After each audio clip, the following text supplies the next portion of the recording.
Okay. Oh, what a day. Right, something's wrong here in my chair. Okay, there we go. Let's see, just want to see that the volume, that I'm not muted or anything. Waiting for myself to pop up, as per usual.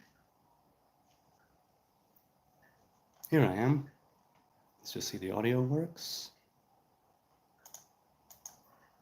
Yes? Here I am. There, here I am saying here I am. Okay, I'm gonna mute that. Okay, hi, it's the Nazarite, bringing you Hebrew lore from days of yore. Or so I hope. I wasn't planning on going live now, but I felt like it. And I have the option. Hey! Well, hi, Sneezer. Shabbat ended 2 hours and about 5 minutes ago, so just about 2 hours ago. And my woman and I were watching some stand-up, and she went to bed, and here I am. How's your weekend going, Sneezer? What are you up to in Canada? I'm gonna go with, there's the chat from the last stream on Wednesday, there's the chat from Monday. That makes sense, other side of the world, indeed. Although in the Netherlands, I'm pretty sure it's only leaving now. Something like that, close to 11 p.m. maybe, or at least that was at the time. So yeah, one more Saturday night. One more Saturday night. It's a great Dead tune. All right, so let's see. Let's just dive into the chat from last week, Wednesday. Good, he says. Gotta go play cards with the Widow next door at 4. Okay, go for it. What cards are you playing? What's your game? And is there a friendly wager involved, or is it just, well, what game do you play? Let me know. All right, so I'm gonna go with the chat from last week. And James Bond said, my point being, they were discussing wars, losing wars, winning wars, and he said, once you lose a war, they don't have a right as civilians or military to decide what you do with spoils, so to speak. All right, okay, the whole situation and the war, and it seems to me, and I'm not a historian of any kind, but it seems to me that Israel is held to some standards that other countries, other wars are not held to. And I guess for now I'll leave it at that. Robert Harrison said, the problem is they're not the nation, they're Palestinians. They are remnants of 3 to 5 different groups of people that came together as one group. Oh, wait, hold on a second, just a moment.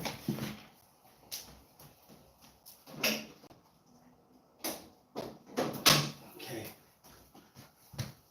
I had to turn off the Shabbos clock. The Shabbos clock is a timer. And I had to turn it off, or else in about 30 minutes, the electricity would have shut off.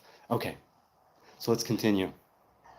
Came together as one group, right? So there's that entire idea, right? Palestinian, Palestine, Rome gave Judea that name, Provincia Palestina, Provincia Syria Palestina, named for Ashur and for the Plishtim, and the 2 nations that were always a pain in the sides of the ancient Israelites, at least at the time of the kings and whatnot. The judges, kings. Now, they sort of gathered as one group, from what I've gathered. It wasn't a nationality until the 60s. It didn't have, there was no such an identity. And the people who were there before 1948 were all Palestinians, whatever their religion or faith or, right? The Jews were Palestinians, the Muslims were Palestinians, other people who were there were Palestinians. They came together, it seems, in order to, and I think I addressed this, maybe I did read this one then, that if they could have had a state at any given time between 1948 and 1967. Hey, Robert Harrison is here. Hello, hello. Dusky Acrobat, I love the name, asks, what does your hair smell like? Doesn't smell like anything in particular, really. But, you know, it doesn't smell bad. My woman would tell me if I smelled bad. So I have no concerns about that. Sneezer says it's like a timed clock that lets you request power for the duration. No, it's basically since we all go to sleep at a certain time, I don't need the house lights on the entirety of the 25 hours. So I set a timer before Shabbat. So at X time, the lights go off. At X time, the morning afterwards, this morning, or afternoon, evening, whenever we need them, the lights go back on. So Sneezer said, nope, just passing the time, hopefully euchre, I don't know that name. We tried poker last week. What type of poker? There are so many types of poker. And it was pains separating the pile of pennies, lol. Okay, but what's euchre? What type of a game is it? And were you gambling? Do let me know. Hit the like button, says Robert Harrison. Palestinian people are a bunch of remnants from about 5 different nations that mingled together. Right, many of them at any rate, or some of them, a significant portion of them, have names that harken back to their place of origin. And it seems that it started to be like a national identity from the 60s onward, and there was no such thing before that. There was the British Mandate of Palestine, and right, I mean, they divided up the land. It's like it's as if right in Jordan, it's the Hashemites. The Brits made a deal with the Hashemites. They said, "We'll give you a kingdom over here." Right? Weren't they Saudis or someplace in Arabia at any rate? I don't gamble. Euchre is like hearts. I never learned how to play hearts. I saw it growing up on Windows, 3.1 and 95, if I'm not mistaken. They both had hearts. Never cared to really learn. I was a fan of Solitaire, bad at Minesweeper, but Hearts never, I never did think to actually learn the game. Okay, it's continued from Wednesday night, a week and a half ago. Sneezer said, nor is Israel Israel, right? So there is that contention, that idea that the modern day Jews are not Israelites and are not Hebrews in the ancient biblical sense, to which I always say, even if we say that we are all converts, or that the Khazar kingdom theory is correct, which it's been debunked many times, but even if we grant that, if the entire nation converted, they are de facto Jews in the sense that they attribute themselves, right? They associate themselves with the tribe of Judah, with the remnants of the kingdom of Judea, maybe seeking or not seeking to move to the land of Judea and the surrounding areas. So they are Hebrew people because they choose to take on the Hebrew covenant, right? The Torah, the commandments. It's not even a question of land. Converts are allowed. There's a big debate on whether they are encouraged or discouraged. There's a difference of opinion there. I'm going to just take a sip of tea. I tried a new tea today, brand new.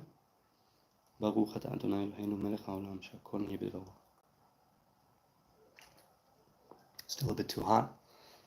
So yeah, if you're saying that Israel is not Israel, I say, okay, even if we aren't genetically, genealogically related, I take on the Hebrew covenant. I am a Hebrew man or woman. You know what I'm saying? So that whole line of argument is kind of invalid. What does it validate? That people can convert? Okay, people can convert. That was a known thing.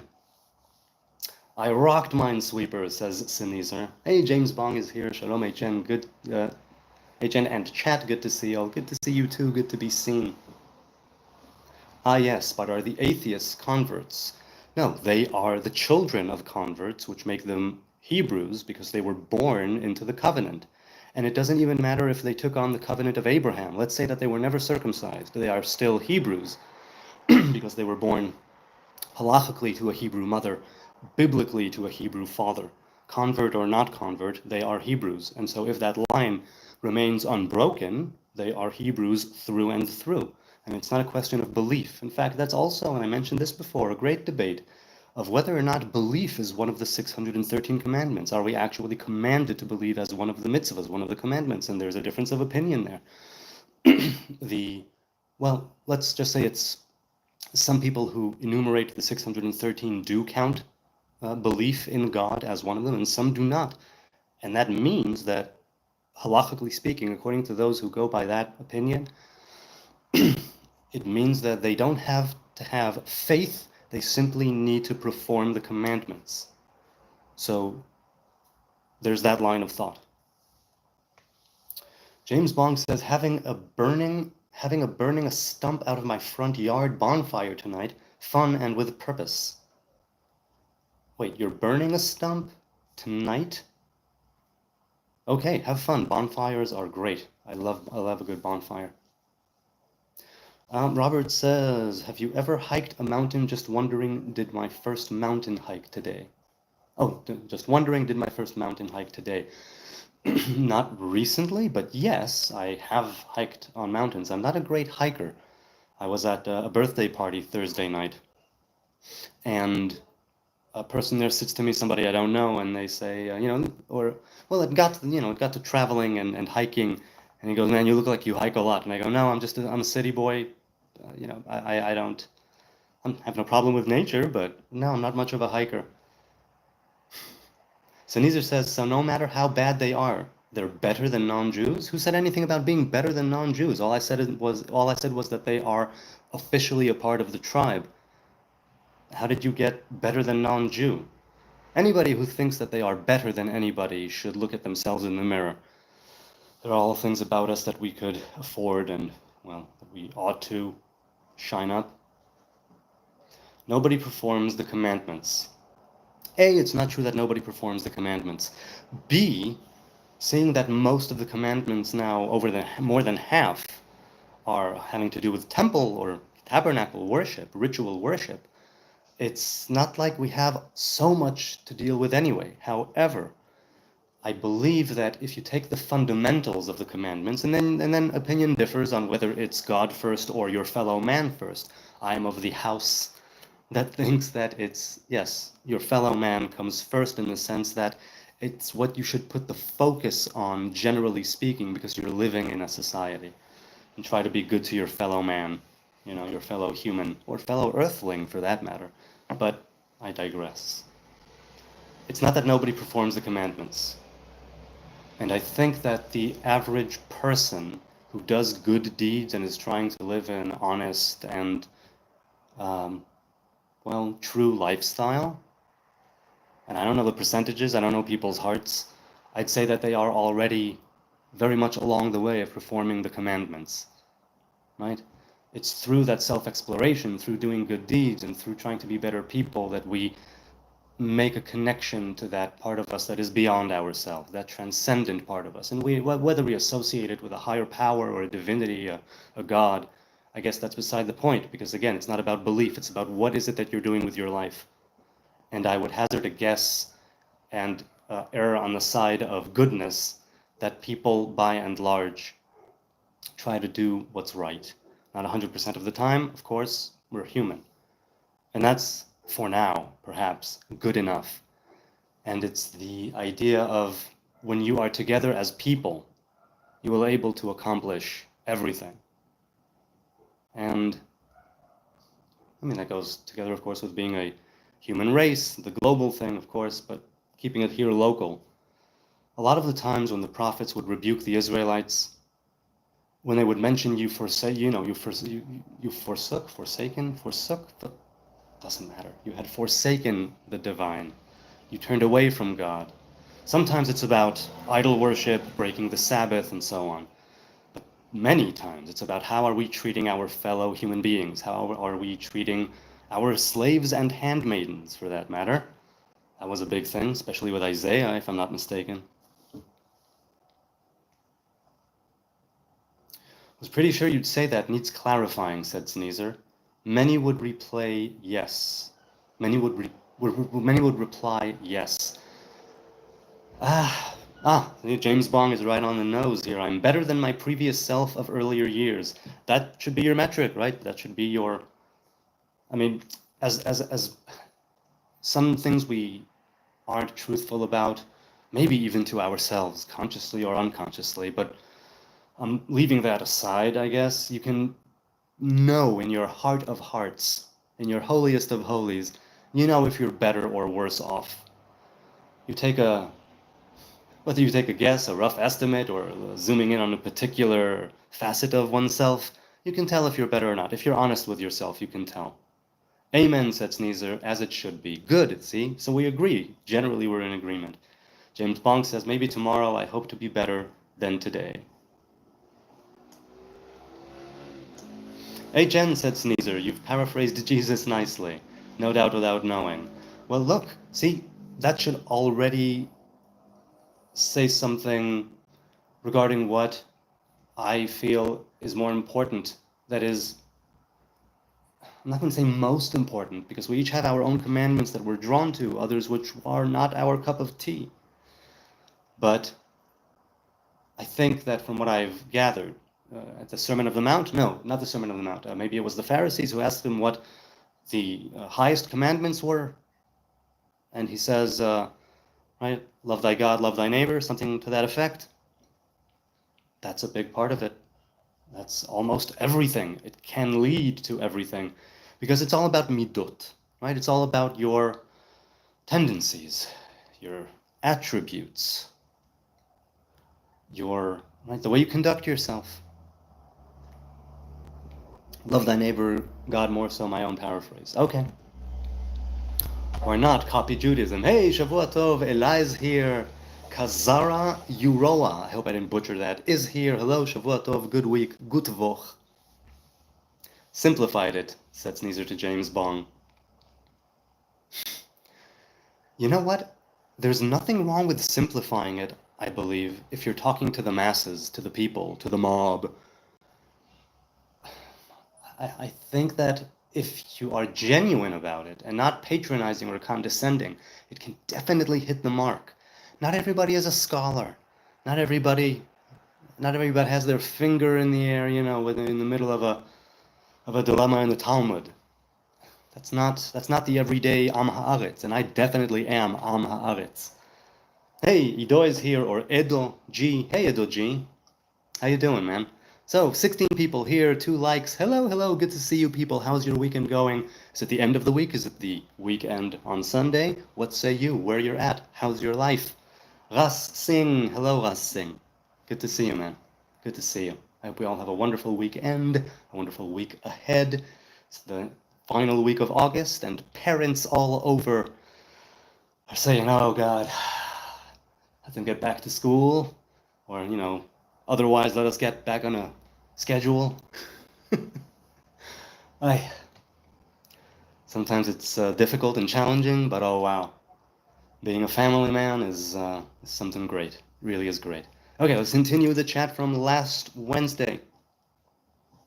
You know what? Look at this. So Machiavelli 178 last week said Ashkenazi Jews are not Semitic and came from Khazaria. See, so precisely what I was just talking about. I wasn't even. Okay, cool. So let's continue. Robert says, James Bong said, the only time they play We Are Peaceful Neighbors is when they have to suffer the consequences of their actions. Yeah, I'm inclined to agree, and this does not exempt Israel from the wrongs that they're doing, or individual soldiers in the IDF for the things that they do that are wrong.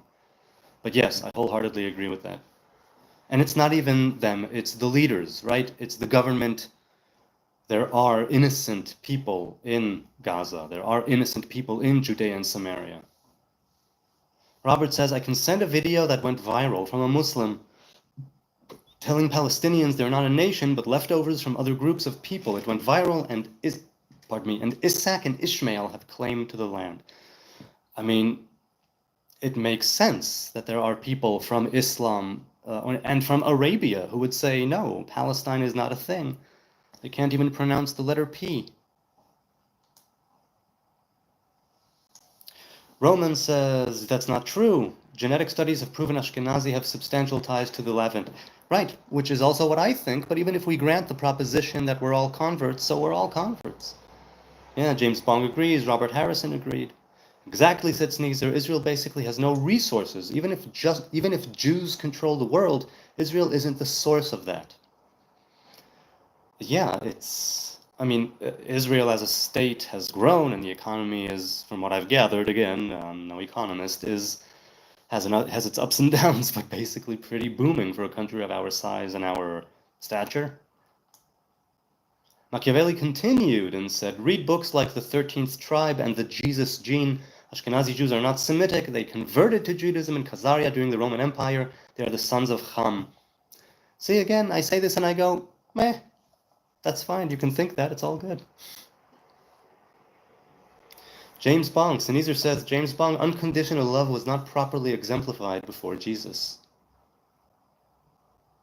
He continues, many Buddha got close. Oh, many Buddha got close, right? Many enlightened ones got first, none perfecting.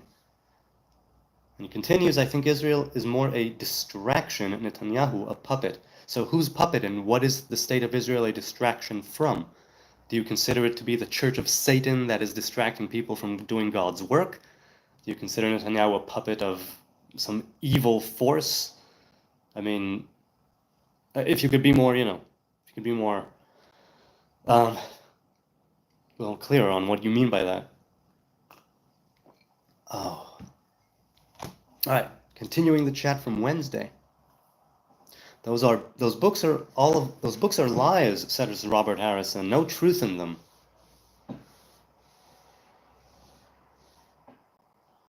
Timothy A says, saw your channel from Young Levite. Yes, so Young Levite. I enjoy his stuff. I don't watch a ton of it, but I love his live streams and his tidbits on the Torah portion.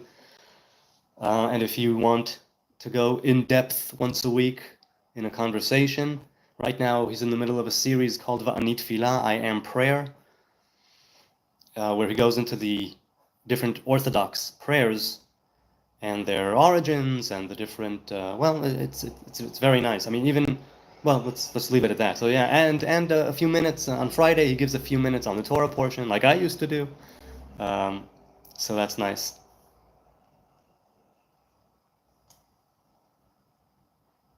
Let's continue.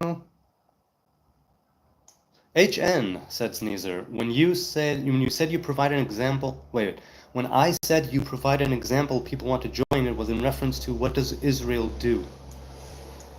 You provide an example. Okay, yeah, that's the idea, but it's not because we're setting an example now, you do as we. No, we're just doing our thing. We're just doing our thing. We're not there to, we're not proselytizing. Some say we should be. Basically, by and large, we're not a proselytizing sort of faith, at least not nowadays. So yeah, we're just supposed to do our thing. What did Moses tell them? In last week's Torah portion, this is your wisdom, this is your knowledge in front of the nations that will be before you. You'll be doing your thing, and they'll be looking and going, you know what? These people make a few good points. It's a pretty smart folk. And it's not to be called smart, because what's smart, But it's to be able to live in that region alongside people and earn through simple, sort of passive, we're doing our thing, earn our place there. Conquering the land of Canaan, the 14-year war, and dividing it, that may have taken over the land, but we need to keep it. And that's what Moses tells them again and again. If you don't keep the covenant, you don't keep the commandments, you will be tossed out, eventually. And eventually, you'll be coming back. You'll be coming back because you have a covenant with the Most High, and even if you forsake it, it still exists. And it's going to come back and bite you on the ass and wake you up. Sneezer says, with too much racism inside, people hate it. I agree. If there are, Jews, Hebrews, Israelites who are going around, for instance, right, saying they're better than others, I take issue with that. I really, really do. If they are racist, now look, we're all a little bit racist in the sense of that we all have our preferences. And it could also be that because of the whole in-group, out-group thing, yes, we have a preference for our race. Does that make us racist towards all others? It's a tribal thing, let's say, regardless of the 12 tribes. It's that tribal mentality of me and my tribe. Now, you can make the argument, no, we're supposed to have no borders and one human race. And I'm saying, yes, cool. Eventually, I'd like that too. Right now, the way that it is, racism, I think, is something that it's a judgment that is not based on anything but a person's, color or place of origin or I don't know what, color of their skin, that is. And look, what did Bob Marley say, right? Until the color of a man's skin, right, quoting Haile Selassie, His Imperial Majesty. And he says, until the color of a man's skin is of no more significance than the color of his eyes, everywhere is war. It should come to that. It should really be one and the same. Oh, you have brown eyes? Cool. You have green eyes? Cool. You have brown skin? Cool. You have white skin? Cool. You have brown skin with with white patches on it? You have white skin with dark patches on it? Cool.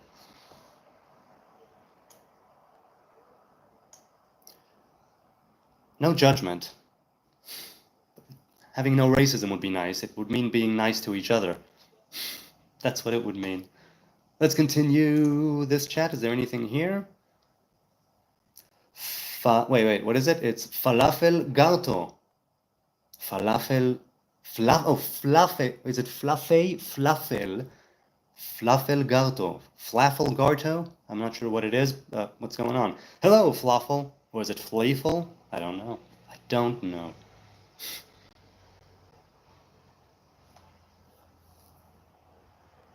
I'm sorry. Sneezer says, Sneezer says that Netanyahu is a Freemason puppet, likely, but there's only the lower ranks of the, but that is only the lower ranks of them. What do you mean by them? Do you mean Freemasons? As far as my research has highlighted, the Orsini family seems to be the prime head. That does not ring any bells. You mind elaborating a little bit on who the Orsini family are? Are they still in existence? James Bong says, in my belief, to say love is unconditional is already to impose a condition, that it must be without limits, regardless of circumstances. And that in itself, you're saying, is a kind of limitation. Paradoxical. Sneezer says, except right now, for decades, your think has been expansion. Your thing has been expansion. Unwelcome expansion. Okay, so you're talking about, I'm assuming you're talking about certain settlements and whatnot. That is the one thing, basically, other than, war crimes, crimes against humanity, atrocities that, if they're conducted by Hebrew soldiers and, politicians, or Israeli for that matter, not even Hebrews. The settlements is one thing where where I could go, okay, I need to understand, I need to take it on a case-by-case basis. And there's a question of war and wars that we did not start. So, but unwelcome expansion. Can you give me a concrete example that maybe I could address? Because I wouldn't pretend to be such a maven in settlements. James Bong says, could have sworn I heard something similar last week, lol. Likely over here on this channel.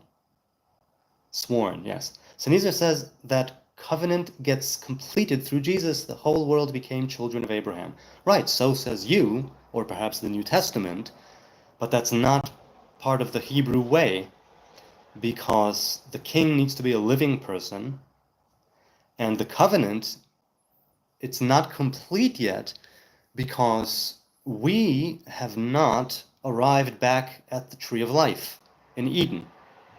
So that covenant that would eventually spread, that consciousness, that view, and it will be something new, right? There will be a new covenant in Judah, right? A new sky, a new earth. And there is that idea of we have not yet completed our task because we're not back in Eden yet. That covenant is something that for me harkens back to Adam HaRishon, right? And to Eden. Now, you can get there through other branches, not just that Hebrew branch, right? Leading back to a shared root in Eden. So once again, Eden was just humanity, nature, the divine revelation, no other languages, no tongues, no nations. You know what I mean? There wasn't that separation yet. No Babylon, no tower, no separation. So if you're saying that the whole world became children of Abraham, I think that according to prophecy, and this is not Torah, it's prophecy, which is a different thing, but the covenant of the Torah has not yet been completed, and certain prophecies have not yet come to pass. Now, the prophecies, as I've mentioned before, traditionally speaking, prophecies of woe and destruction do not need to come true. Prophecies that are positive and life-affirming and of thriving and good stuff are meant to come true. And it all depends on us. It all comes back to us and the individual.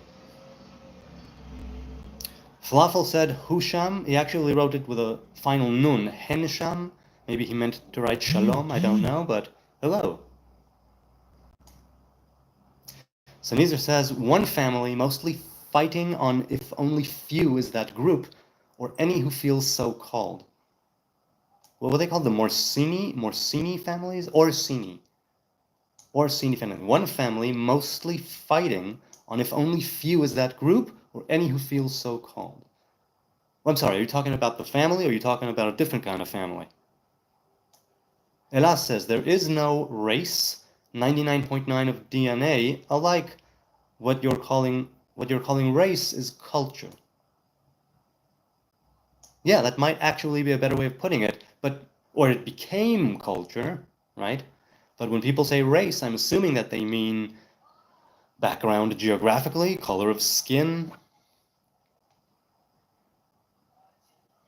Sanizar says the new covenant only being to love each other and God more. That is a great covenant to hold to. It truly is. The question is, and this is where we differ, on whether or not it was mandated by the divine for consumption by the whole population. And I think that in many ways, the fruit of Christianity, it says a lot about its origin, but I don't mean Jesus, I mean Christianity as an organized religion. Because in my single reading of the New Testament, as I've said many times, there's a good chance I would have followed Yeshua myself if I was around at the time. He seems to be a good guy overall, and a scholar and a sage. Speaking in parables, very smart. To love each other and God more. That's the gist of it. It truly and honestly is. When the convert shows up at Hillel's doorstep, he says, what you hate, don't do to your fellow. That's the entire Torah. The rest is commentary. Go and finish it and read it and do it. So he does tell him to start with that. But he says, Ve'idach zil gmor. And otherwise, the other stuff, go and learn it. Go and learn it. It doesn't stop there, because this is a life that is complicated. So that's a simplified message, the more important message, no doubt. And I feel the Torah also says the same thing. The implementation of that in life is a lot more complicated. Maybe it ought not be, but it is. And so the Hebrew faith, the Orthodox, right, rabbinic teachings that continue those 5 books of Moses and the Bible, and not that the others don't, I'm saying that's the way that I grew up, right? That you need to have that life of purpose where it doesn't stay in those two. There's the Ve'idach zil gmor, right? What did he tell him? He said, you start with that's the entire Torah, the rest is commentary, go learn it. Meaning the commentary is just, if not as important, it's an integral part of bringing it to life here. Before the convert was a Hebrew man, that could be the simple thing. Once he becomes a Hebrew man, you need to actually go and finish the work. You need to go and learn it. You need to go and do your thing. And there's plenty of skepticism and debate on the role of oral Torah and rabbinic oral Torah, more so, I think. For the time being, the love each other and God more so, that is a blessed thing, that is a good thing. May we all follow those commandments. The world would be a much better place, much better place. The Orthodox way is the Orthodox way, and it's also part of why I stepped away from that way, from that path. And I don't follow strict halacha anymore.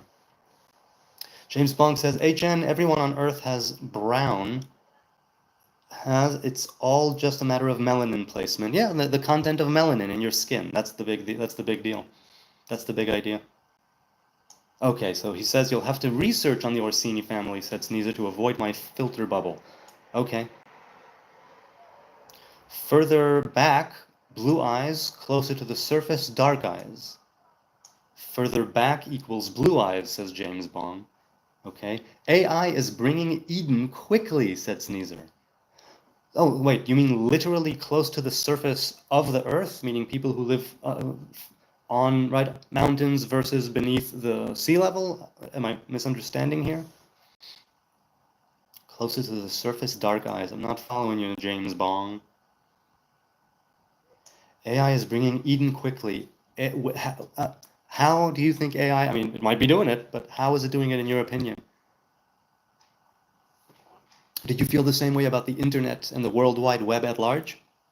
That it's bringing Eden more quickly? That it's bringing Eden quickie?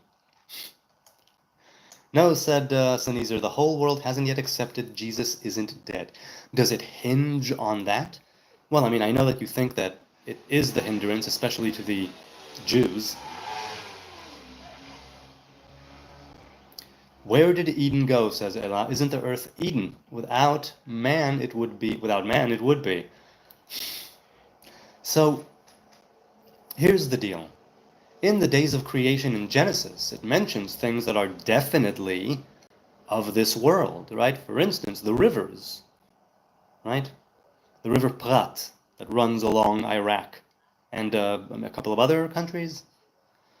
It mentions Kush, Africa. On the other hand, there's a talking serpent, and there's an earth that exists before the sun and the moon and the stars. And so we see that it's not exactly the way that it seems in the story of creation. And there are also two stories of creation, one with mankind at the end and one at the beginning. So where did Eden go? Now you could make the argument that it's the spiritual Eden that we're talking about here, what's called Gan Eden Tachton. There are two Edens, the higher Eden and the lower Eden. Before the expulsion from Eden, it was a very, very different way of experiencing reality. It was a different plane of reality. So where did Eden go? I can't tell you geographically, but I can tell you that Eden is a state of mind and a spiritual place, as it were, a higher realm, something that you could see or arrive at when you expand your consciousness and your mind. There is that place, well, if not Eden itself, in the higher realms, right? Those places, the yeshiva shel mala, the higher yeshiva. So part of the earth is Edenic, and part of it is not. And we are part Edenic and part earth. You know what I'm saying? We have that godly soul and the animal soul, that whole thing. We are that image of God, as we were spoken of in Genesis. And if we are able to be more in that image of God, that also means widening our sight, lengthening our mind. And that's where Eden is. Geographically, I don't know. But Eden, well, Eden means pleasure, basically. Basically, it means pleasure. And so you can think of Eden as that ideal place. You can think of Eden as a place that you are now shooting to get to, which we are as a human people. But what do you think, people? Is Eden still around now geographically here on Earth? Is it just in the spiritual? I know that when we were expelled, there was what's called a yerida. There was a sort of death and rebirth here in this world. That Eden is something that we are waiting to go back to. And we will. Two conversations, said Sneezer. One family is humanity, not the Orsini. Okay, that makes a lot more sense. Yes. Yes, yes. One family is humanity. I'm very much inclined to agree. What has Yahweh told? Funny how he disappears when Jesus came. What do you mean? I definitely have received, let's say, texts from the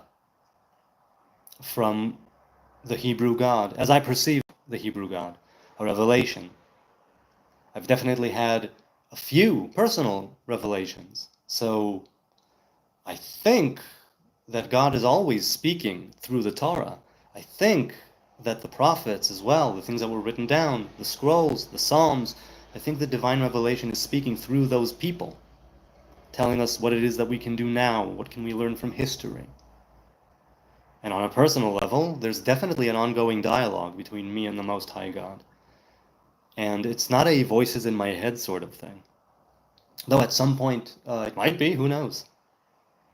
It's said that when you are in, let's say, a Kabbalistic meditation, right, the breath, the Hebrew letters, your mind and your mouth, aiming for the same thing, making those connections, you're dressed in white, you're after a mikveh, you're in a secluded location, maybe you're wearing your tefillin, or maybe you have your Nazarite hair, whatever the case may be. Do this technical thing, and you might hear a voice. And should you hear a voice, they say you should immediately, right, say, what is your command? So people, currently and earlier, have been speaking to spiritual forces. From what I've understood, the difficulty is discerning. The difficulty is discerning because there have been several Kabbalists who were caught in recent years doing things they should not be doing. And they were under the impression that they were receiving divine instruction from, let's say, pure spiritual forces, when in fact they were being guided by impure spiritual forces. And they were sure they were doing the right thing for the right reasons and that they're on a holy mission, helping people. So I think it's very difficult to discern. The four who entered the Pardes in the Talmud, Rabbi Akiva tells them, when you arrive at the place of pure marble stone, do not say water, water, which plainly means when you reach a certain divine realm, don't say that there are two waters, because in the story of creation, the second day, the heavens are created, the firmament as it's known, and there's water that's over here, and that's water that's above the firmament, above the sky. Rabbi Akiva tells them, don't make the mistake of thinking there's a duality. Don't make the mistake of thinking that it's two authorities. So discerning, that is the rub. If you do the right thing at the right time, the right ritual, thinking the right letters and names and saying certain things, you could definitely arrive at a spiritual place, have that kind of astral projection to the higher realms. And discerning whether or not the messengers you see and the news you get, whether it's the forces of good or evil, that's something that each person has to do with themselves. It means that I think you constantly need to be checking yourself and being honest with yourself and grounding yourself, because it's paramount. It really, really is. Ella says, Tikkun Olam. Oh wait, Sneezer says, gotta run, hugs all. Enjoy your card game, Sneezer. Ella says, Tikkun Olam. Bring it to the world. So yes, that idea of Tikkun Olam, right? The repair of the world, adorning the world, depends how you translate Tikkun, but Tikkun is to fix, to repair. It's also to adorn. The idea of Tikkun Olam, it seems that it's more of a non-orthodox line of thinking, because I didn't really hear of that until I heard Litaken Olam b'malchut Shaddai, which is part of the Aleinu L'Shabeach prayer that's said several times a day, and it's from the first or second temple era, Aleinu L'Shabeach. But that idea of Tikkun Olam, I heard it more so at with the conservatives, the reforms, the Reform Jews. So maybe they mean it differently, but I do think that we're aiming for the same thing. The melanin placement, closer to the surface, darker eyes, further back, lighter eyes, understood. Wow, אחי, איך למדת אנגלית? Wow, bro, how did you study? How did you learn English? אני בן להורים מניו יורק.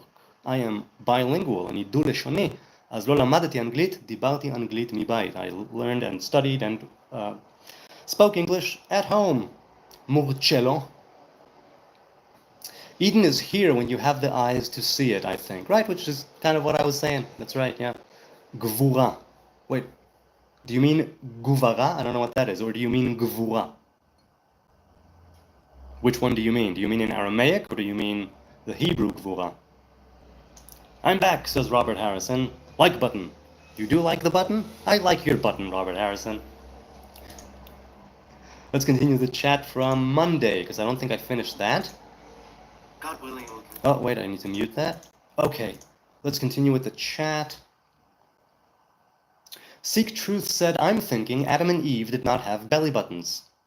Right, okay, because they were created and not formed in a uterus. So, once again, the expulsion brought with it a rebirth, a kind of death and rebirth here in this world of good and evil. And the belly button, because I'm a believer in evolution, it could be that I'm not precisely with every certain, with every scientific, but generally I agree, and I'm thinking it makes a ton of sense that the process of evolution is real. And so Adam and Eve in their Edenic form did not have belly buttons, perhaps. I mean, let's say that's true. In their earth, in the world of good and evil, that's where they did. Sneezer said, I'm not saying Yod-He Vav-He wouldn't want to kill if he were omniscient. I'm saying he wouldn't change his mind. Okay, so I think I addressed that at the time, that, these are different attributes. Omniscience means to know all, and knowledge is a divine attribute, and it says a certain thing, and it speaks to a certain divine revelation. So does killing, so does the word mind. Well, so does the word mind. So, I mean, I'm not going to repeat what I said in the last stream. So let's see. What's up? Yeah, sure. Okay. Robert retracted his messages. How come? Okay. The chat on Monday. Let's see. Bong James Bong says, I'm thinking Adam and Eve were more allegorical than historical. Right, okay, so yes, in Eden it's more of an allegory. Here on Earth, we can believe that they were the product of evolution and that it was, let's say, a pair of people who had that enlightenment. They, out of all those who came before, were fit to be made in that image of God. In other words, to personify the divine attributes. Even if all of the hominids and apes and primates that came before them were alike in the sense that we are primates. I think it's your mother's, but talk to her tomorrow. No, she's not awake. So even if we say that all, evolution throughout the whole thing, and and primates and hominids and Neanderthals, whatever, and then a couple of people, let's say, who were born with a mutation that enabled them to become that image of God. So, and also there's also the idea put forth that I heard by Chabad that the world was created old. In other words, it may be just under 6,000 years old, this specific creation, right? 5,786, almost. Is it almost, or is it? No, almost. No. Doesn't matter. But the earth and the universe was created ancient. It was created already, whatever billions of years old that it is. Created that way, which is great to think about. Which also explains why we can find, fossils and things in the earth. What? There's cake. Ah, dude. I'm doing this now. Come on now. There's the vegan cake. You can have some of that. My woman got me a little vegan cake for Shabbos. I mean, it's for all, and we hadn't. Yes. But yes, that's nice. They had their own dairy cake to eat from.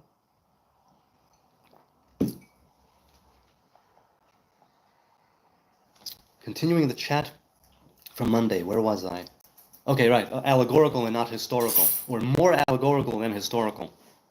Yep. And by original, said Sneezer, I mean the one outside of time, the unchanging. Well, okay, that goes back to something that I didn't read here. Now. All right.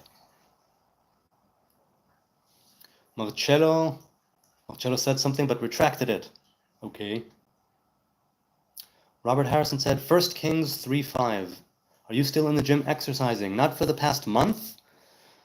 But yeah, I'm still exercising. Basically, I hope to go back September or October when things go back to a routine. I also need to see a physical therapist. My knees are giving me a bit of trouble. I've been walking around a lot with the newborn. I mean, he's no longer a newborn, right? 7 months old, but for the past 7 months, I've been walking around with him a lot and making a lot of movements that I haven't made for a long period of time. I mean, for long periods of time, for a lengthy period of time. I've been walking a lot back and forth, making movements, when he's swaddled, and I think it's taking its toll on my knees because I'm, in my early 40s, and perhaps it's starting to show. Or maybe well, anyway, I need to go to physical therapy, and then that will hopefully coincide with me going back to the gym. Incidentally, do you know what gymnasium is in ancient Greek? Why it's called gym or gymnasium? I do. Let me know. Don't Google it. Let me know if you know. Or if you don't know, Google it, because, whatever. Ooh, pardon me. Robert says, been spending most our lives living in a Hasidic paradise. I love Amish paradise. What a gem that is from Weird Al. Elas says, Adam and Eve is symbolic, but also numerical. And to understand, you need both no coincidence that the world blood can be found in Adam, and we are related to him by blood. Okay, well, once again. Adam and Eve is symbolic, but also numerical, and to understand, you need both. No coincidence that the world blood can be found in Adam, and we are related. Has this been substantiated by, modern day science, that we are related to a single individual? I know that they traced something back to Africa, but Adam, a male? How does that work? Michelle Davis songbook says the Bible is ancient literary fiction. Yes, I'm inclined to agree, but a lot of fiction holds truth. So even if we say that it's all fairy tales and make-believe, I think that it survived for a reason, and that there's still a ton to learn from it. So it also depends on which Bible you mean, because some things might be fiction for me and not for others, and so on. But basically, any holy text, any sacred text, I mean, you could write some schlop and bury it in the ground, and in 2,000 years, somebody picks it up. Oh, look! Just because it's ancient doesn't mean it makes it right or righteous. But there's a but here. I think the things that the Torah is aiming at is more good than bad, more love than hate, right? More kindness than wickedness. And that's always important. And we all choose our path in what it is that we choose to believe and follow, and I'm not trying to judge anyone, obviously. You do you. So those who say that the Bible is ancient literary fiction, I go, okay, let's go with that. Is there literally no truth to it that you can derive? Is there nothing that it can teach you? I'm not sure. I think there's a lot that it can teach us. What does your Shabbat look like? What do you normally do? Well, I mean, we light candles closer to sunset. In Jerusalem, they light it 35, 40 minutes before sunset. I did that for many years. But because of, family things and pressure, and I didn't want to feel pressured to do it 40 minutes before, so now we do it, 5, 10 minutes before sunset. And we light the candle. I light the candles. Then we, set the table, prepare the meal. That is, it's already heating up, right? I don't put it on the stove. There's a hot plate that's heating things up. Also goes on and off with a Shabbos clock throughout the Sabbath. And we sanctify, the house and the meal with bread, because I don't drink wine. So the Kiddush is with challah, 2 loaves of challah bread. And there's hopefully, usually, the family is all here, and good conversation and hymns that are specific for Shabbos, and we take our time. I love to learn Rabbi Moshe Cordovero's Pardes Rimonim and Zohar on Shabbos, and the weekly Torah portion if I get to it. Sometimes I do, sometimes I don't, because I also read it throughout the week leading up to the Sabbath. In the morning, I wake up with the kids. Right, I got little kids. In the morning, I wake up with the kids. Whoever needs to eat first eats first, and then we set the table for a second meal. It's a lighter meal, and later in the afternoon, we have a third meal. That is the larger meal of the day, and 3 meals on Shabbat, shalosh seudot. 3 meals corresponding to the male divine revelation, or masculine, feminine, and the union of both of them. Right, the left, the right, and the center. So what I normally do is, I eat well and I hopefully sleep well, especially now that Mr. Baby Bli Ain Ra'ah is sleeping all night. For a while now, he's such a good baby. And I get, I play with the kids. Sometimes we go out, sometimes we stay in, whether it's cards, or last week I played Monopoly with the 2 older ones for hours. We had to finish eventually because it was time for the third meal and we hadn't finished the game yet. I think I was leading with money, right? So technically speaking, I had more cash on hand, but I had 0 monopolies, and I had like assorted properties. I tried to wheel and deal with them, nothing doing. So it could be that I lost on both the financial front and the properties front. Either way, I would have lost, definitely. I'm not pretending I would have won that game.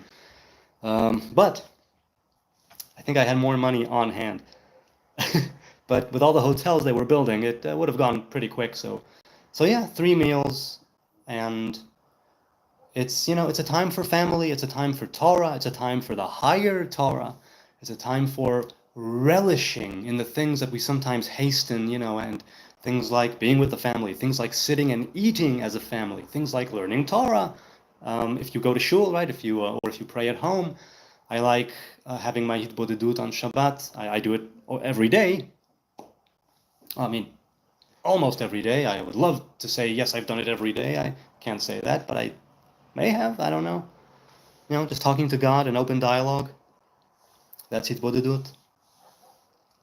So what I normally do, and then we light a fire at the end after the stars come out, which is why it's 25 hours, because we light it before sunset, and we light it after stars come out the following evening. So it's a time for meals, it's a time for Torah, it's a time for family and togetherness and songs.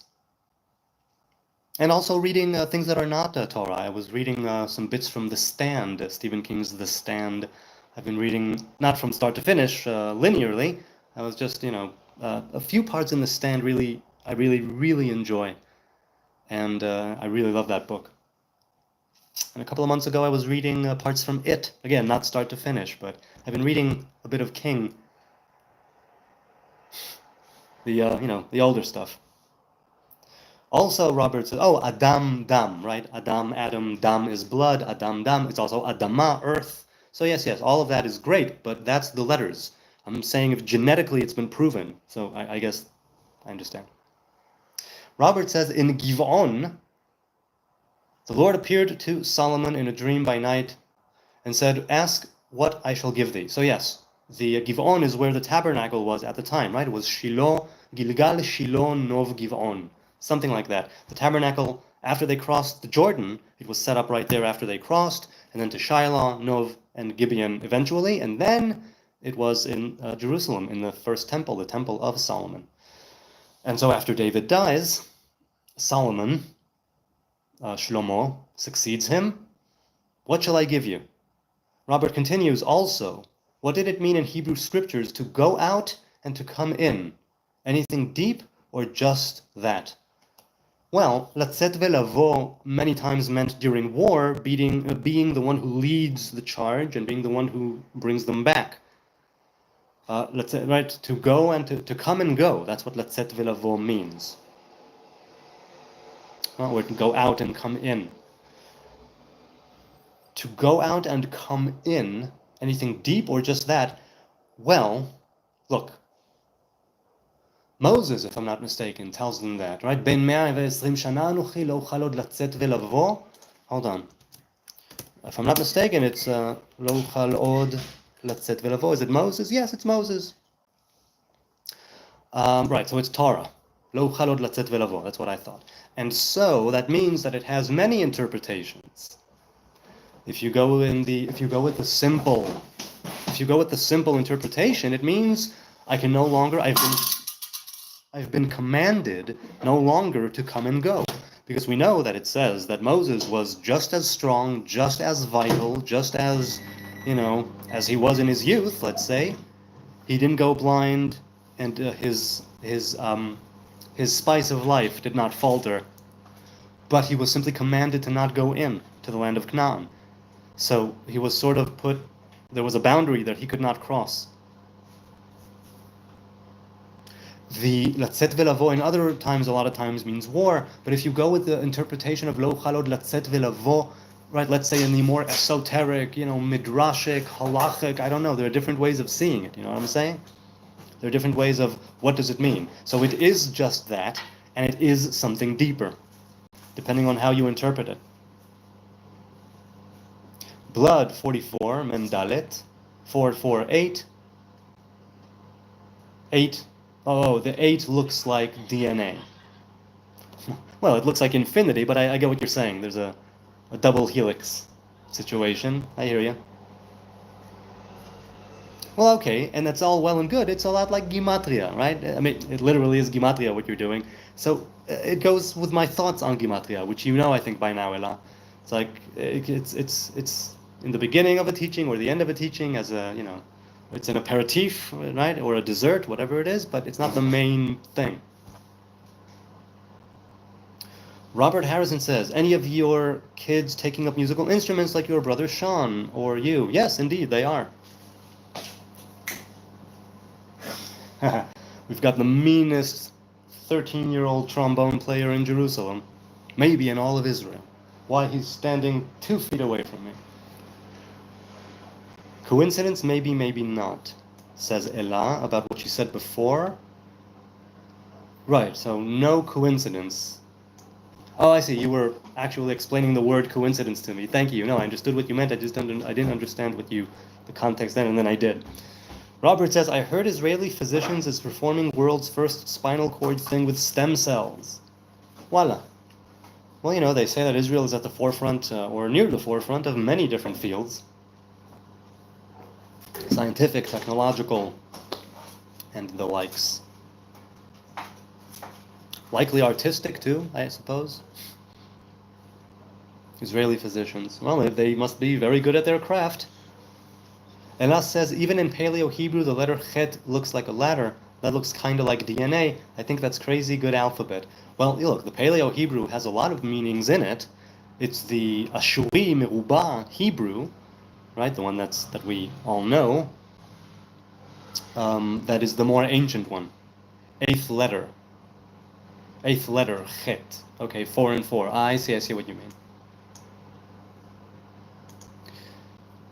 Michelle Davis says the Bible isn't a factual, accurate history book. I agree. It's definitely not an accurate, factual book that explains or, definitely agree with you on that. It definitely isn't.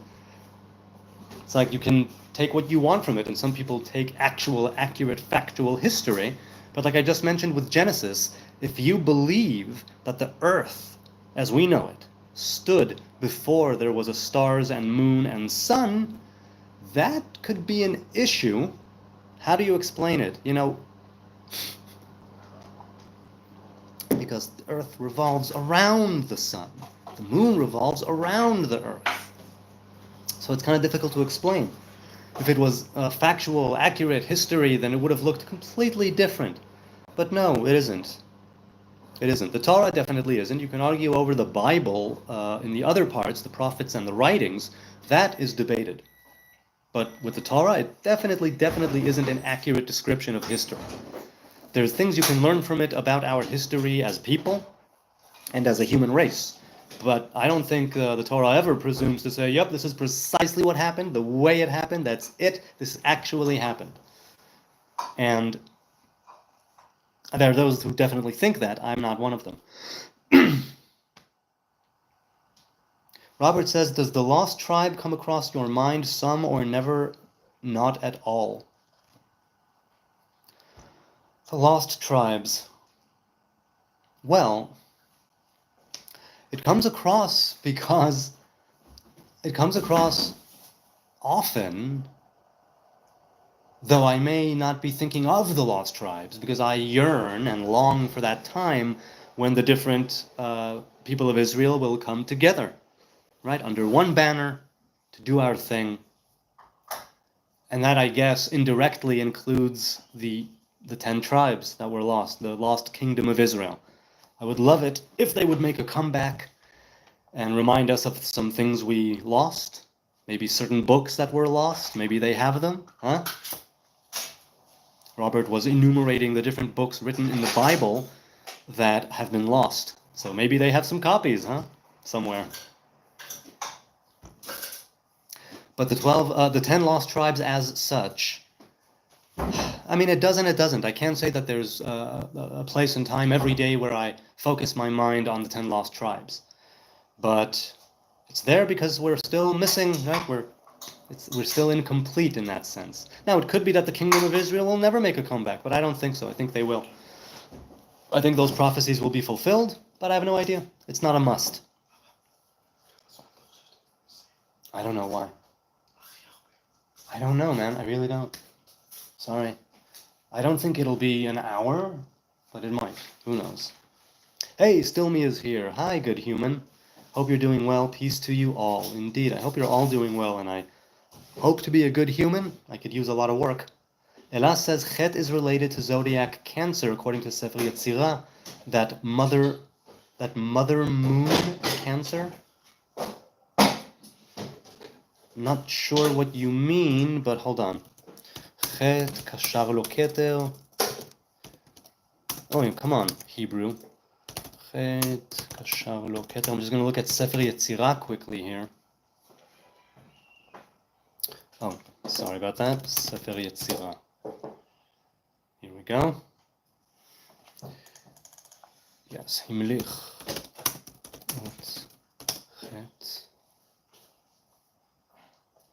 Tzar beim Keter. No, that's Tet. Hang on a second. I'm sorry.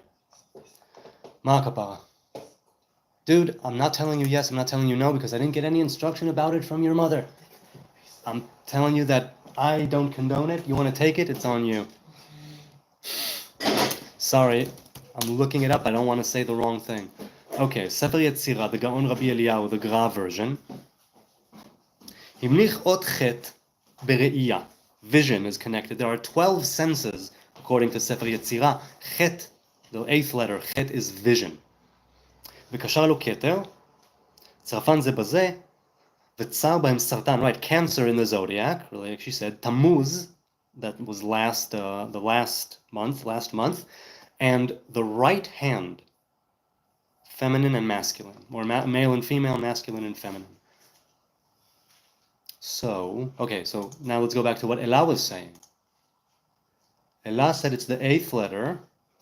Chet is related to zodiac Cancer. Right, so that mother moon Cancer. Ella, what do you mean by mother moon Cancer? Do you mean zodiac? Because you already said zodiac. So were you simply clarifying that you're talking about Cancer, the constellation, rather than the disease? So, or is it something that a connection that I'm not making? Robert says a lot of people do, but I don't believe the book of Enoch was kadosh, was holy. It wasn't canonized. Do you consider, it wasn't canonized by Jews or Christians, you mean? Who has the best hummus in all of Israel? Is hummus vegan? Definitely hummus is vegan. You can have it with non-vegan things.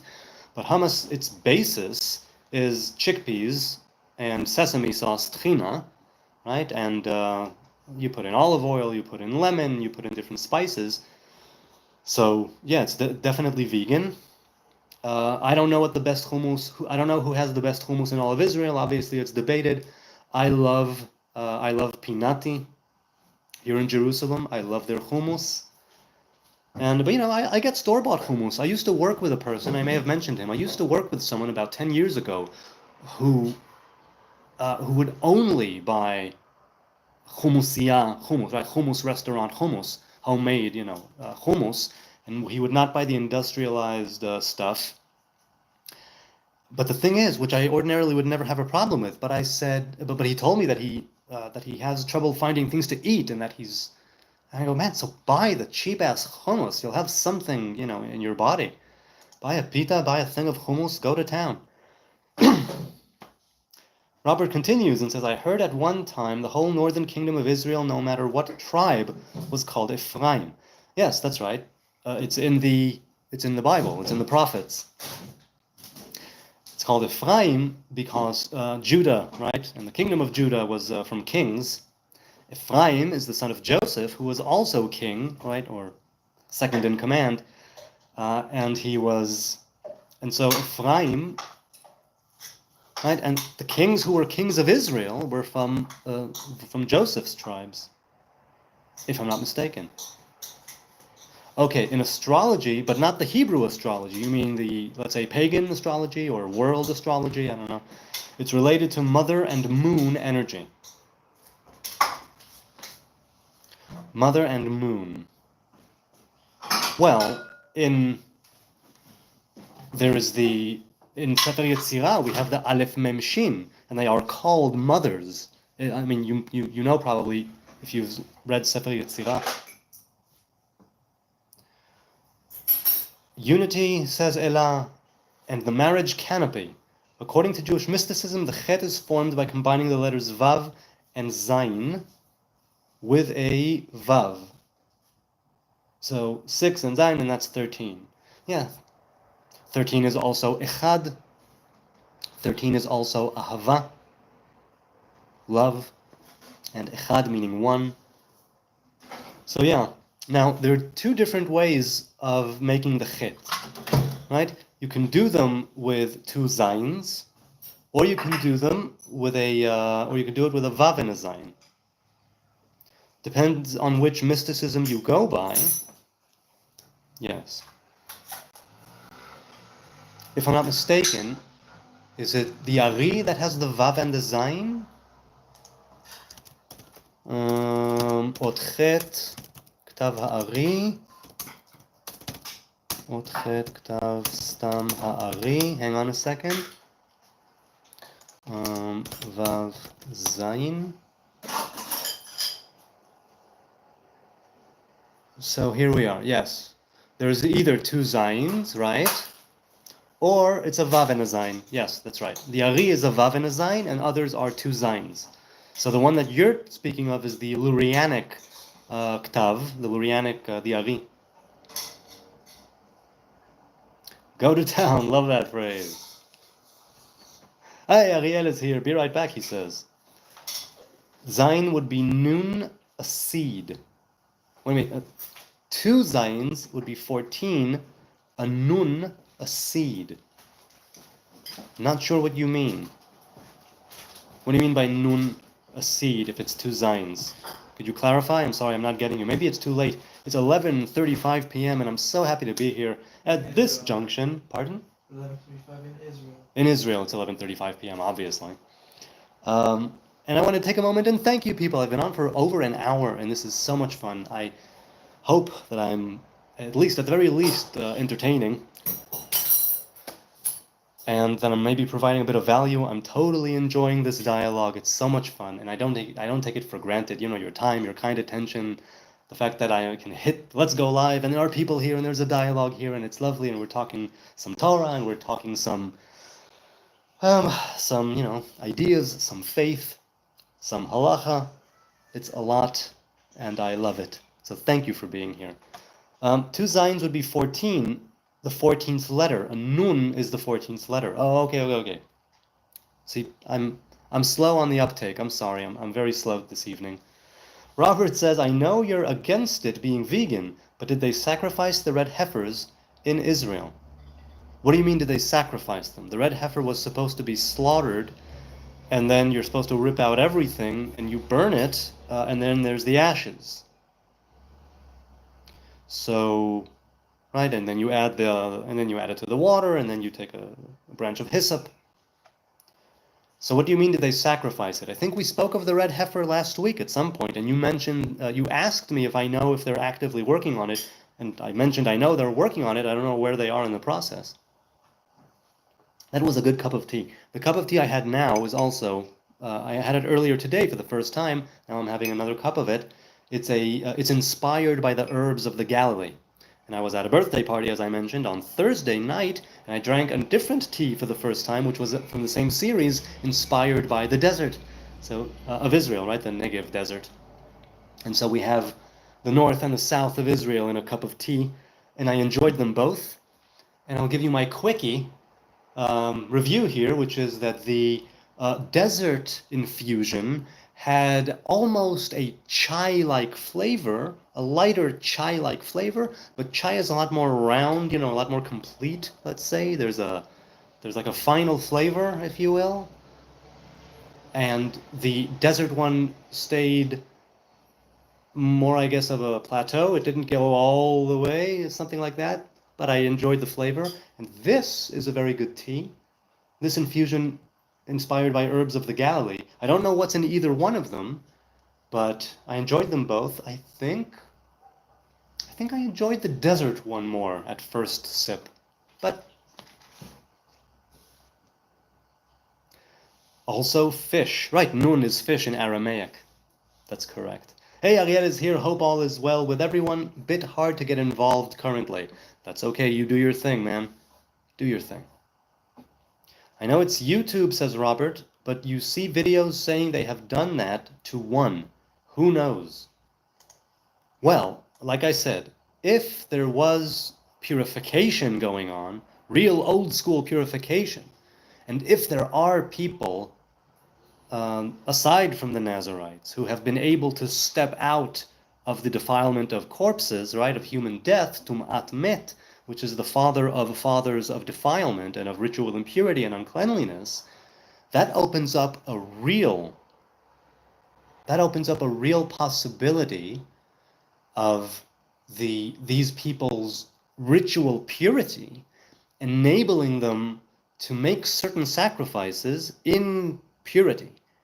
And if they are able to remain ritually pure, and if they are able to construct an altar, or if there is a prophet that shows up that instructs to build an altar outside of the walls of Jerusalem or whatnot, then it may be the dawn of a new age.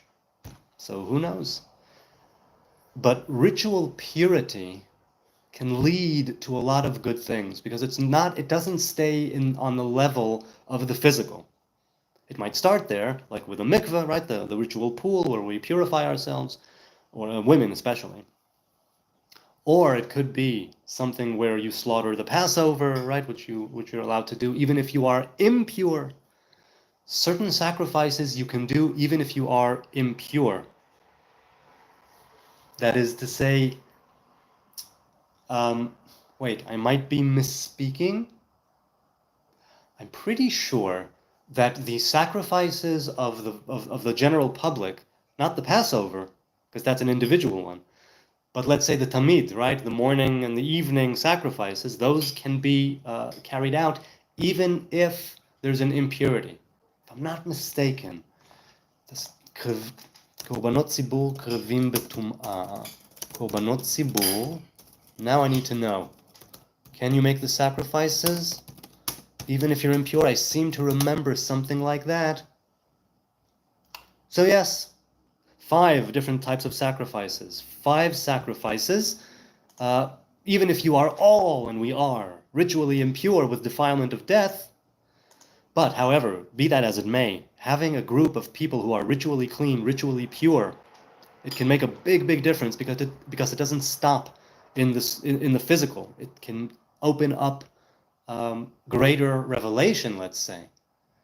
That idea of being ritually impure and that it stops you from performing or partaking in certain rituals, it means that for you, a certain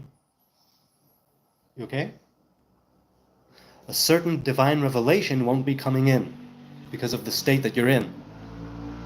Now, ritual impurity is something that's part of the circle of life. There's never been a time where everybody was pure completely. There were always people who had some degree of impurity about them. The thing is that there was a way to purify yourself. Again, be it with a mikveh, be it with the ashes of the red heifer. And so, there is a possibility that most of Israel will become ritually pure. That could be a real game changer. That could be a real game changer. So you can say you've been to the desert on a horse with no name. Ha ha ha ha. It was good to get out from the rain. Back in the Torah, says Robert, the ark was moved around a lot, and the Holy of Holiest places was different. I often wondering that ground would still be holy. The places where they marched, you mean? Well, what does holy mean, right? It means sacred, set apart, or consecrated. So, I suppose that parts of the Sinai are indeed holy, because we set them apart. The mountain, for instance, Mount Sinai, right? The ark, that's right, was moved from place to place. The Holy of Holiest places was different. You mean it was different every time they camped and built the tabernacle? I am assuming that's what you mean. Once you do a sacrifice, do you get dirty or impure? So the person who creates the ashes of the red heifer becomes impure while devising or orchestrating, right, concocting the very thing which makes people ritually pure. It's that idea of always impurity always being part of us because we are living in this world of good and evil. And so the person becomes impure in order to make the others pure. It's a give and take thing. But no, you might get dirty because you get covered in blood or oil or water or whatever it is when you're throwing it on the altar. But becoming impure, no. No. Impurity is, let's say, things like partaking of something non-kosher. Impurity is something like being around handling a dead animal or a human corpse, being in the vicinity of a human corpse. There are different varying degrees of impurity and of purity. So depending on what it is that you do, tumat masa, tumat ohalim, there's a lot there.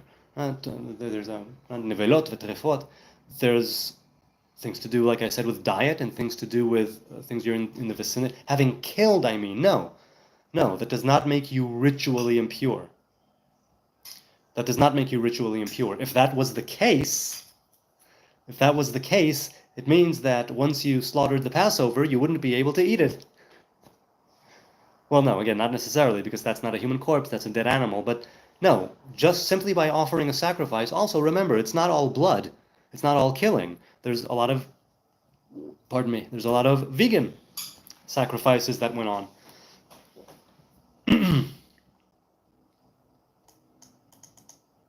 So no, it doesn't make you ritually impure. Okay, let's see. I was in Monday night, I was in Wednesday night. Yes, Wednesday night, okay. So last week's chat, let's continue that. I don't know how much racism is in Israel, but it's enough to fill the internet. Where is it enough to fill the internet? You mean racism at large? I'm not sure what he meant. So neither, do you recall what you meant when you said that? Wrong tribe, said Seek Truth. Oh, okay, so Robert asked Seek Truth, what Native American tribe are you, just wondering? A Sauyan-speaking tribe, Aho? I don't know what that means. Wrong tribe, but I understand what you're saying. Well, at least he did.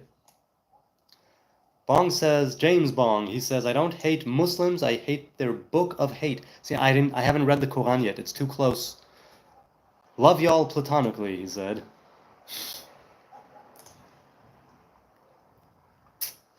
Robert says, what's your personal thoughts on how a Hebrew male outside of the priestly Levites could perform priestly duties like Melech David?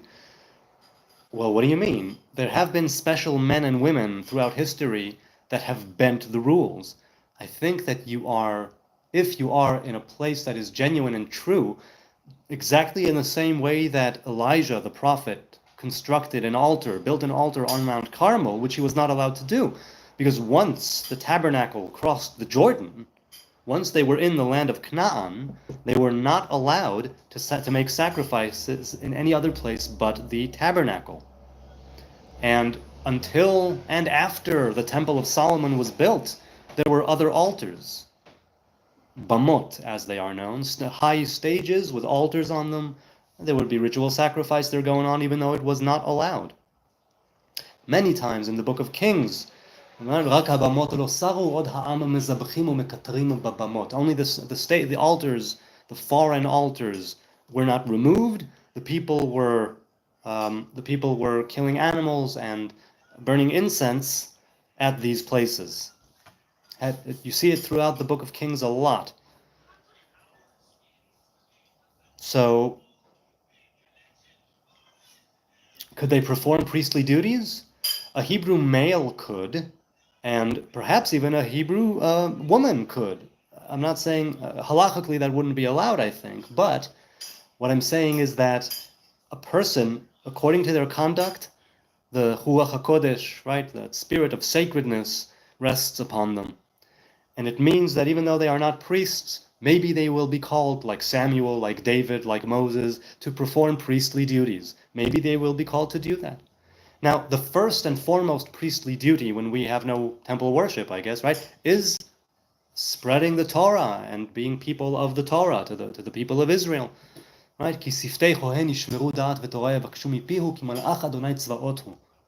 The lips of the prophet keep knowledge, and Torah you will seek from his mouth, for he is a messenger, right? An angel of Adonai Tzvaot.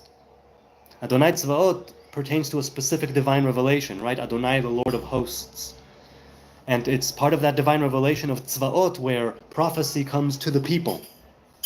And so, if you're a good man, woman, you'll be able to get to the level of priests and prophets and surpass them.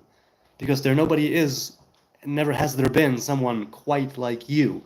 So if you do invest your life in finding out just how high you can get, just how good you can be, just how put together you can make yourself, there's no limit to the duties that you can perform. And if you are called, right, to, let's say, build an altar and burn incense and bring a vegetarian offering, who am I to say don't do it? So my personal thoughts is the men and women of Israel who merit it will be able, like David, like Shlomo, like Shmuel, like Moshe, to perform priestly duties. Maybe not regularly, but like Melech David, right? He ate from the holy bread and he danced with the priestly garment. Robert says, do you believe they walked so close with God it was permitted? Because Saul tried, but it angered the Most High. Look, here's the thing.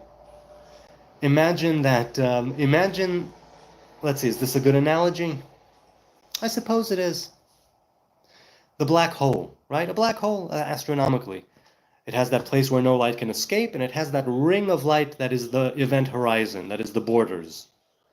And once you pass that event horizon, and the closer you get to the border of the black hole, the laws of physics, time, and space break down. They begin to break down completely, and inside of the black hole is what's called a singularity, and there everything and anything is completely gone. And astrophysicists don't know what's going on in there and what happens there. And Interstellar, those of you who have seen Interstellar, I think it's that the Tesseract, right, that place that he ends up in at the end, no spoilers, but I think that's sort of representing a kind of singularity where, to your point, Sneezer, there is no past, present, or future. It's all just one thing.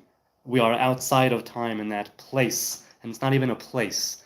But I'm giving this because if you go and you walk with God, and you walk so close that you are at that border of what you know and what you don't know, of what you know of the physical world, for instance, and the place where the laws of physics break down completely, I think you'd be killed in a singularity. Of course, you'd probably be killed way before that, but that's beside the point.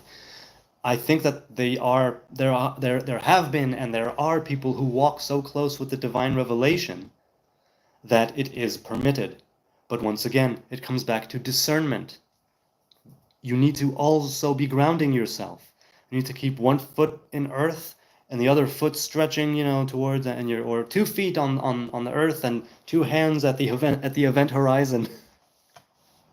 You need to keep yourself grounded because you are still in a place of good and evil after all.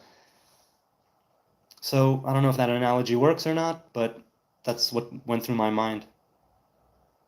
Ella says, isn't there a living Torah, meaning a Torah received from God? Isn't that what Kabbalah is, receiving this? Well, look, Kabbalah, straight up, is the study of the 10 Sfirot and the way that they manifest and the relationships between them. That's all it is across the board. That's the Kabbalah. And the Torah, as we know it, right, the written one and the oral one, represent certain divine revelations. The Torah that we received, right, stone tablets and a scroll, that's what we received. So Kabbalah means basically anything that's Torah that you receive. But Torat HaKabbalah, what's known as the Kabbalah, that's the study of the 10 Sfirot. And the 10 Sfirot is first and foremost us, the image of God. But it exists everywhere. We're all part of that revelation of 10 emanations of the Most High God. And so Torah received from God, because again, God has many revelations. There is a revelation that came down on Mount Sinai and taught Moses Torah, so to speak, and gave Moses those tablets. Was it God? No, it was divine revelation, as I see it. You know what I'm saying? The living Torah is the Torah that you live by.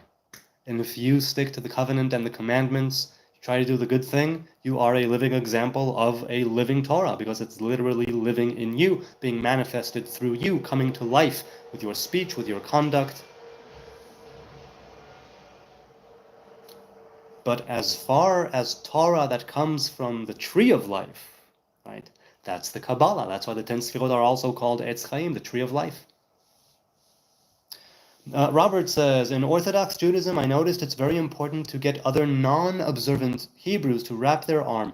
Why is that? Right, so the tefillin represent the phylacteries. They represent the crown of the Hebrew man. And women can do it too, though they do it significantly less, and it's traditional for the men because it's supposed to be from sunrise to sunset. Usually people put it on for the morning prayers whenever they pray them. Kabbalists and others put on different types of tefillin throughout the day.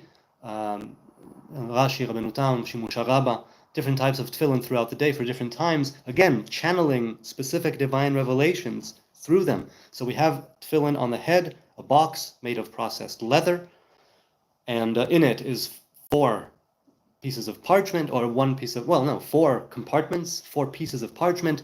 Kadesh, it's Shema v'Yayim Shamoa, Kadesh v'Yaki Yeveacha. 4 different things, pieces, parts from the Torah, where they mention that you will put them on your arm and between your eyes. There's a lot of controversy on whether or not the tefillin worn by Jews nowadays is the original tefillin. Obviously, they've gone through many changes in the way they were made and processed and so on, but that's what it's supposed to be. But I'll leave it at that. It's very important because the tefillin are a brit. The tefillin are part of the covenant. The tefillin are part of the covenant because we are commanded in the Torah on 4 separate occasions to put it on our arm and between our eyes. And so you could take it metaphorically. It should be like on your skin and on your mind. Or you could say, no, you're supposed to literally be writing these things down on your arm and on your forehead. Or you could say it's the tradition that you put these pieces of parchment in a black box, right? And you have different types of shins of the letter shin on there, and you have straps that go from the crown of the head downward, right? It circles the head and then goes down. And then you have the arm, which is the weak arm. If you're a righty, you put it on the left. If you're a lefty, you put it on the right. And it's supposed to represent you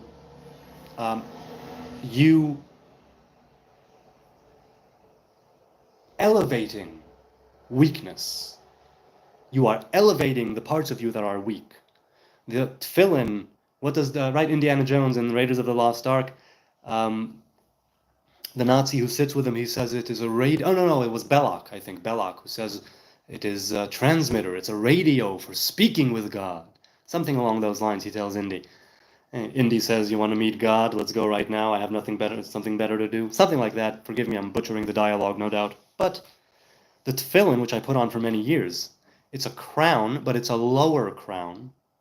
And for instance, the crown of the Nazarite, and that's why I don't put on tefillin, the crown of a Nazarite is a higher crown. It's not something of leather that you fashion and put on. It's a crown that grows literally from inside you. And it's for different reasons, right? It's called the crown of consecration. And so, like I've said before, Nazarites I've learned either put on tefillin all day from sunrise to sunset, or they don't put on tefillin at all. Either one works.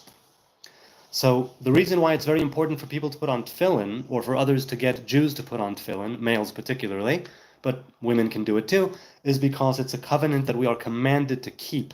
And many people do it every day. Like I said, Orthodox Jews do it every day, normally, usually in the morning prayers, shachrit. But you can do it throughout the whole day. And if you missed, if you didn't do it in the morning, or if you woke up late, you do it when you wake up, whatever. And there have been times when I had it on all day. There have been times in my life where I did it only in sunrise for the morning prayers. There are times when the morning prayers were much later in the day and I put it on later. And there were times when I was like, oh God, I didn't put on tefillin yet and the sun is setting and I had to do it. And there are times when many times when I missed it, in my youth. It's important because it's one of the covenants of the Hebrew people. That's why. The Torah is supposed to be something close to you, that is on your mind, and that elevates you from weakness, right? And that sanctifies you and pulls you in an upward and in a, let's say, to a longer and lengthier world and state of mind. Bless the IDF, says Robert Harrison. Indeed, may they be blessed. Ay. Our soldiers. Okay. Bong says, I'm gonna go help my elderly neighbor sweeping her driveway of debris. Good for you. Love y'all, no homo. He says, peace out, catch you next time. Baruch Hashem lekulam. Blessed is God. All right, James Bong, thanks for being here. I do appreciate it. Robert says, can you share any of your nightly dreams you've had lately? I'm always interested in your dreams. What have I had lately? Lately, I have not been remembering them, but if something comes to me, I will tell you. There was something. It escapes me now, but I don't remember it right now. Sorry. Elas says, box, 6, nail, peg, vav, lol, nail the word in there. What? Box having 6 sides, that is. Secure it. Oh, to secure it with a nail? No, I don't think so. I mean, look, I put on tefillin for years. I will never forget the feeling I had after I shaved my head when I was 18 and just left a bit here that later grew into long side curls. But I've told you people before, those who follow maybe remember, I told you the story of I shaved my head and the first thing I did was run to the mikveh, to the ritual pool, and to feel the water on my head, and not on my hair, but on my head, because I had long hair then as well. It was really great. I hadn't felt it in years, and the following morning when I put on my tefillin, and I felt it on the scalp, that was really great. I do remember that. You know what? It's midnight here in Israel. I've been on for an hour and 40 minutes almost, so on that note, I'm going to say goodbye. I hope to continue the chat from Wednesday and last Monday, something like that. The previous chat that I haven't arrived at yet or haven't finished yet another time. Thank you all for being here. I deeply appreciate it. Your likes, your subs, your views, your comments, you're teaching me a lot. You're opening my mind, and I appreciate it. It's nice that you're here. I hope I'm provided some value or some entertainment at the very least. And, hit me up in the comments in a couple of minutes if you want. Hopefully I'll be able to stay up for a bit and do that. Hit me up in the DMs, Hebrew Nazarite, across the board. I always love to chat if I have the time. If you want to ask me questions or, find this or that, or talk about something that you don't want to do here in the chat, feel free to hit me up. So, let's have a wonderful new week. I hope to continue broadcasting. I broadcasted more in the last week than I have in the last couple of months. So, it's been a lot of fun. I hope to continue. Until I see you next time, good night. God bless from Jerusalem. Be good. Be blessed. Be a blessing.